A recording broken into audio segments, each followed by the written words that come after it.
Hi, I'm Shan Parbu Singh. And I'm Alex Evans. Get ready, sit back, and let it happen. It's The Journal.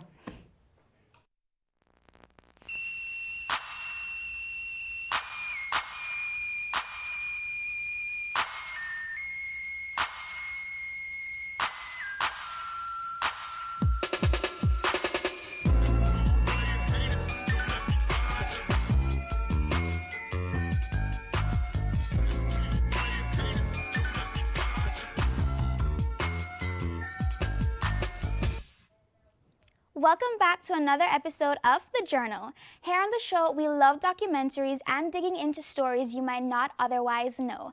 Today, we're going to cover several interesting topics about human nature and interaction. Let's go to the control room to get the word from Alex Evans. Hey guys, our first documentary is about Jamita, who moved to Japan from Sri Lanka at a very young age. He was introduced to a culture he did not understand and people who did not understand him. Jamita was subject to discrimination and harassment for many years. He had to learn how to stand up for himself in a very difficult way that most people can't even imagine, but by his own determination, he made it through it. And now we present to you Treat Me Equally.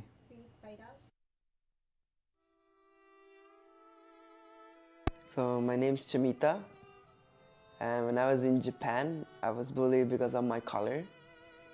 So in elementary school, it was no problem, but when I got into junior high, the first year it was like mild. They used to just throw my books away, cut my stuff, and my indoor shoes used to be ripped. But second year, they used to burn my book. They used to have bruises on my ribs and everything, not so they can see up, so my parents didn't know anything. I didn't tell them. I didn't want to get worried. They get worried so fast. But when it came to the third year, everything got like harder. Like my table used to be out of the class. My shoes used to be thrown away, burnt and thrown away. And when I used to sit down, they used to pull my chair and make me fall down. My textbooks were missing, bags were thrown away. But then I kept it all in. I didn't do anything. The teachers also looked away because I was the only kid who was colored. But one day, it's just that they started making fun of my mom and dad. That's the day I just couldn't control it. And I fought back. I won. So I sent 3 people to the hospital. And I sent myself too for cutting my hand because I had sent the guy's head through the glass. After that, every bullying stopped. They just tried picking on a different guy. But they all feared me because I stepped up for myself and they stopped bullying. So it was easier. Then the teachers also came and stopped bullying. But yeah, in Japan, it's racism. It's like they're scared of a different colored person, especially in the suburbs, that's where I am. But if you're in Tokyo, it's no problem. You see multicultural, like everywhere. They live with it. But in suburbs, no. Just a little bit of different color, they will just start harassing you, looking down on you. Like I used to go to a convenience store. One day I went, in sweatpants and hoodie and everything. And they were saying that, oh, these people coming to our country to steal our jobs. They thought I didn't understand the language. Genki? So, 今宿題やってるとこだけだけど。またね。But I was paying and I went out and I have a good car back home. They were looking at my car and I was looking at my car too. And they're like, oh, why is this guy looking? He shouldn't touch the car because he won't be able to afford that. So again, I got mad. I opened the car, I opened my window and told, I have this, thank you for your money. I took it from you and I just drove off. People think that Japan is very peaceful. It's not. Tokyo, yes, because everybody thinks the standard is Tokyo, but other than that, no. Suburbs are a little harsh, but it's a good country.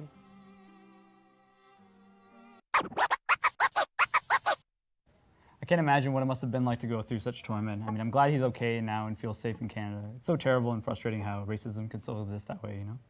Well, I mean, I think it's honestly just a combination of lack of education and awareness, history, and tradition. Yeah, for sure. I mean, hopefully the whole world can just move on and evolve to be respectful and, you know, accepting of each other. Yeah, hopefully someday everyone in every country respects each other's race and culture without reservations. Yeah, absolutely. But in the meantime, there is a way to help those mentally affected by such trauma. For the second documentary of today's show, here's Let's Talk Mental Health. There is no stigma if we say, well, I have headache or I broke my foot. But when it talks to about emotional hurt, there is huge stigma.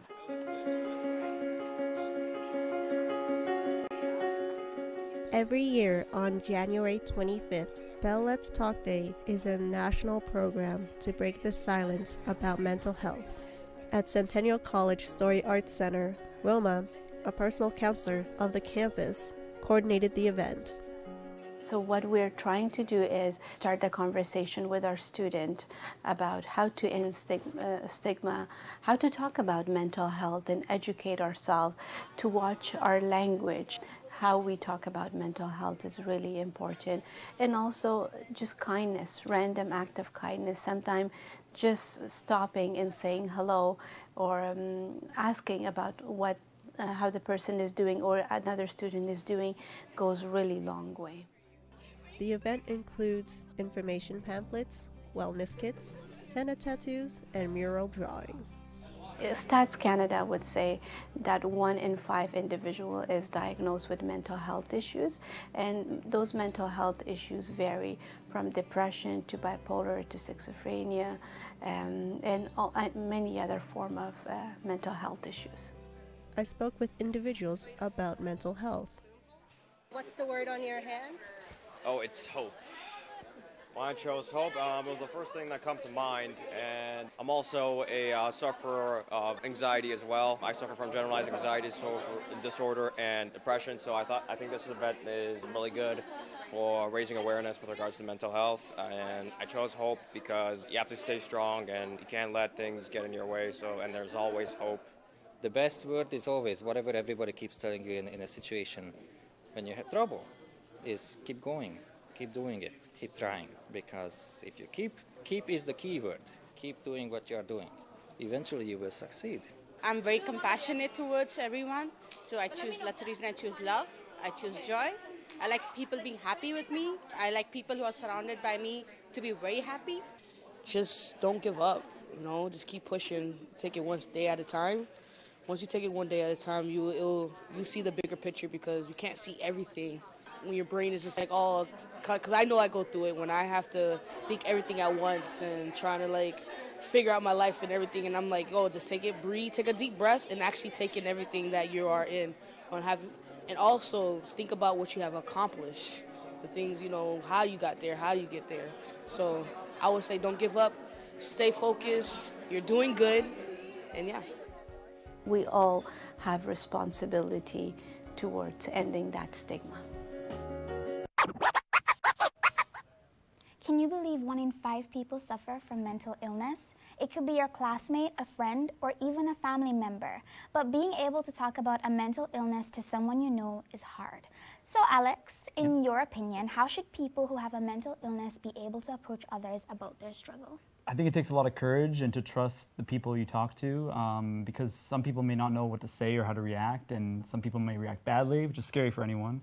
But almost in every case, people tend to be very compassionate and understanding what you're going through. And people will listen to and support you, especially friends and family. Right. With so many things to worry about in this world, it's important to remember what connects us all together. This giant rock in the middle of space we call home. Our next doc delves into the health of the planet called Our Dream of Spring. Since the beginning of human existence, humanity has endeavored to prevent what may be our inevitable doom at the hands of this world. The unforgiving elements of the natural world have made our history upon this planet an uphill struggle for man to learn to survive. And humanity has learned how to surpass what the natural world has thrown at us. And through struggle comes innovation. Through urban centers and industrial hubs, humans have created a kind of contrived reality, one that promotes safety from the harsh and unforgiving forces of the world.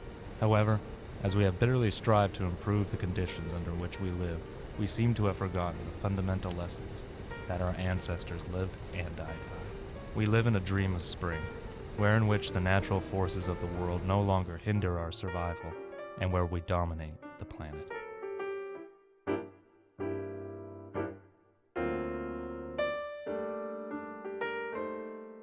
But despite our desire to improve and maintain our mechanical reality, most people still have an emotional connection to the earth.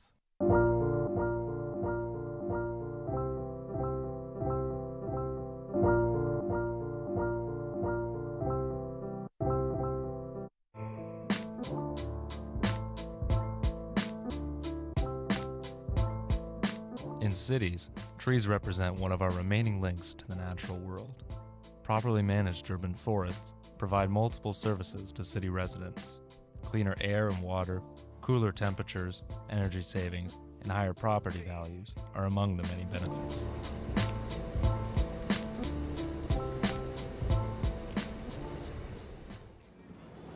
Toronto, Ontario, Canada, the fourth largest city in North America, is at the forefront of learning to balance industrial innovation with natural maintenance. Over the past 20 years, Toronto has put vast efforts into having its urban forests spill into the streets and neighborhoods. The practice of urban forestry takes place in the context of high demand for limited space in an urbanizing environment. Like people, trees are living organisms that have specific environmental requirements in order to achieve optimal growth and maximum lifespans. Trees can be very large.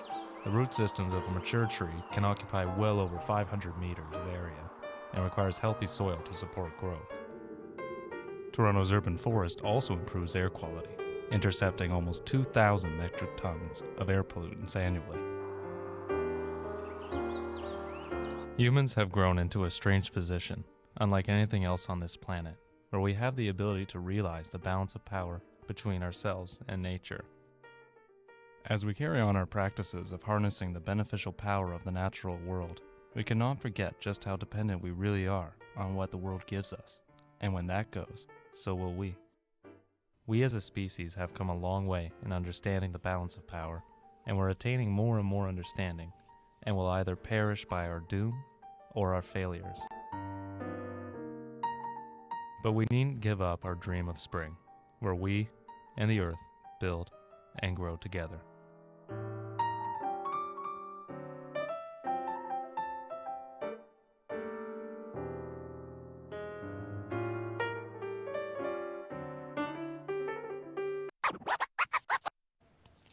Springtime is here for the most part.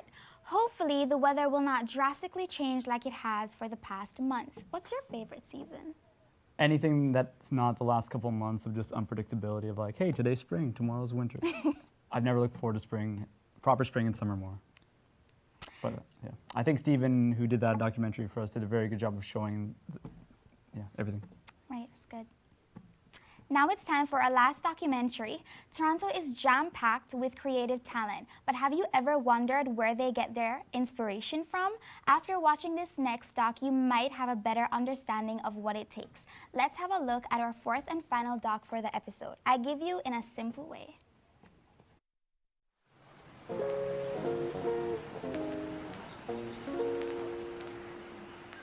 Can't really say I'm this or I'm that, you know. I've done a lot of different things. Once you get the notion in your head that art can be whatever you want it to be, then you really free yourself to do whatever you want to be. So you try everything.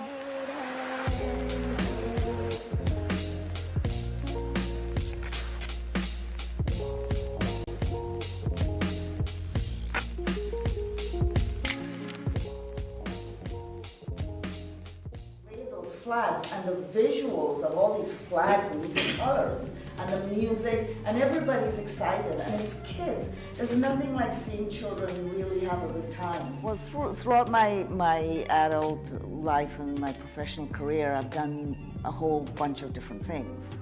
So I've been a teacher. I've been a co-founder of the first high-resolution computer graphics company in Canada. I've been a documentary filmmaker. I just finished a documentary. Photographer. It depends on, I work in the media, but it depends on what the project is about. Essentially, I work on projects that resonate with my heart.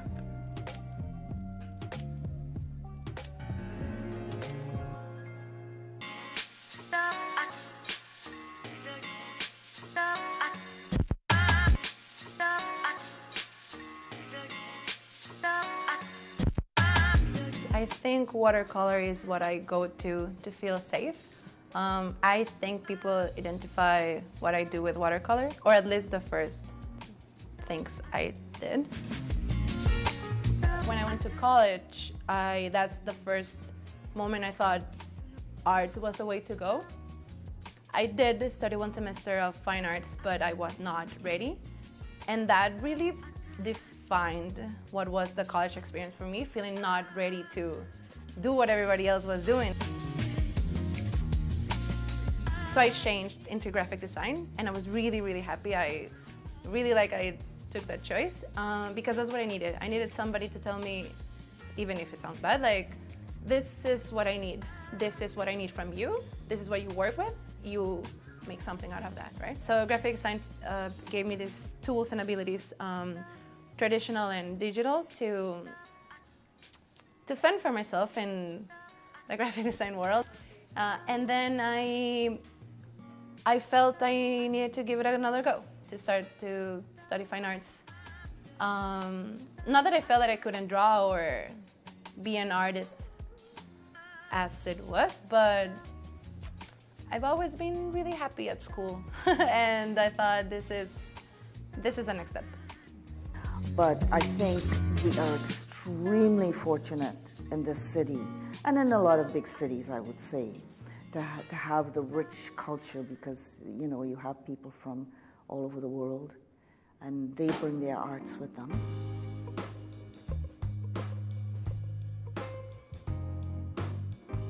It's the kind of language where you feel it and you enjoy it, but you can't really explain how those vibrations are important to affecting somebody, but they enjoy it, and it contributes to their well-being. They love music. They love looking at art.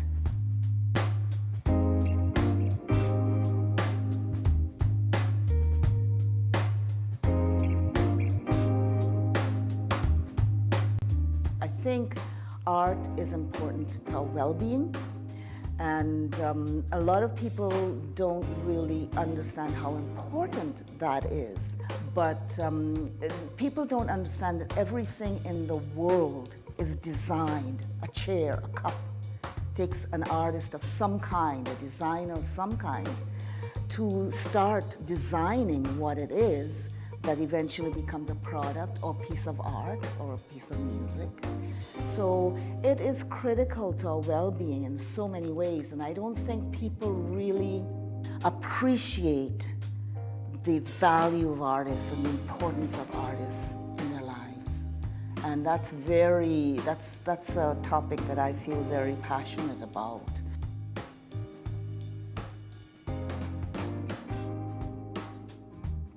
I've always felt I've had my family support, especially my mom when it comes to creating art. But I did had some weird moment in life where my dad didn't really want me to do anything related to art. He was really insistent. Like, every time I told him, even that, like, I want to be a vet. No, animals will die. Like, we don't need that anymore. Okay, so I want to be an artist. Why? Like, artists don't get paid. Okay, so I want to be in theater. Yeah, you can do that as a hobby. So I know for a fact, because I asked him, like, what do you want from me? He wanted me to be a doctor, as I guess most of everybody's parents would want their kids to be.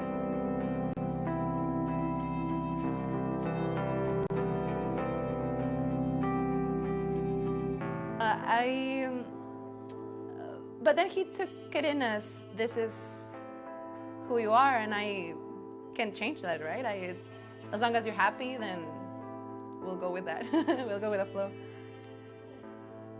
I really like Toronto. People really like to collaborate. Toronto's just open in that way. Everybody invites you to places, and by that I mean, like, in the art scene, like, I have this show, do you want to come, and do you want to see this? Here's my card, this and that. And it's not even like a over-the-top way of here, like, look at my art. It's more of a,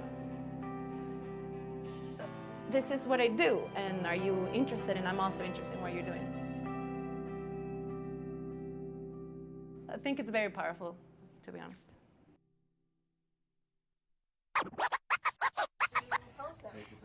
us in a simple way. Alex, what did you think of the art showcased in that documentary? I thought it was awesome, especially since I know Lily personally, and it was very great to see her gallery again since it was taken down a couple months ago. I wonder why. Well, we are lucky to have such a vibrant artistic community in our city. Our special guest today is another talented artist, hair singer, songwriter, Yua Imande.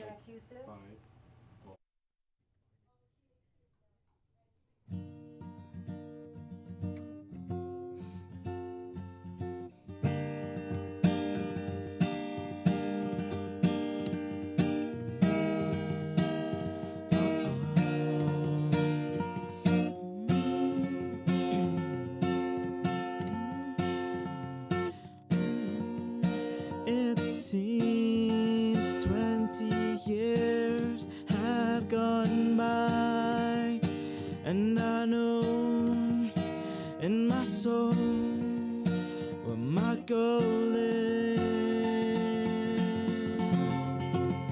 But every time that we say we hope it can only be done this way.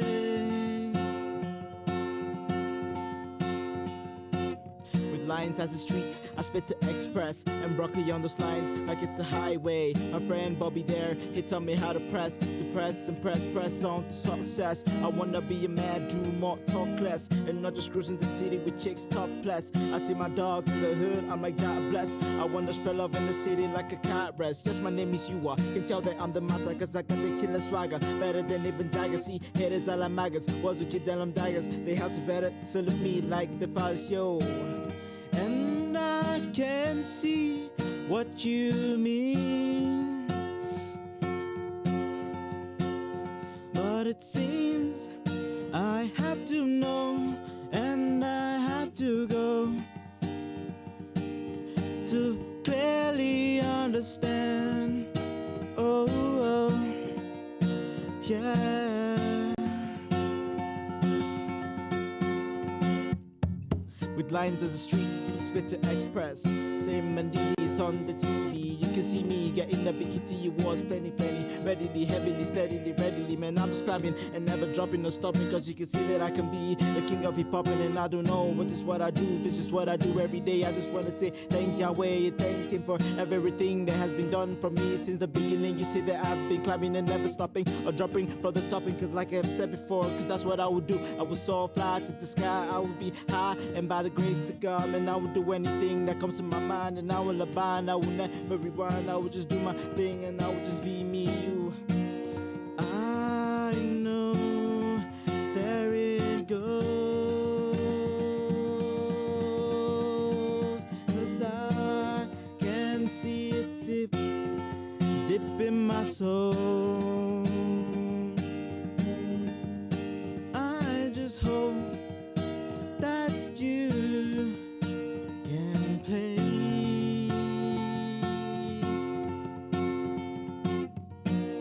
Yeah, oh, oh, oh,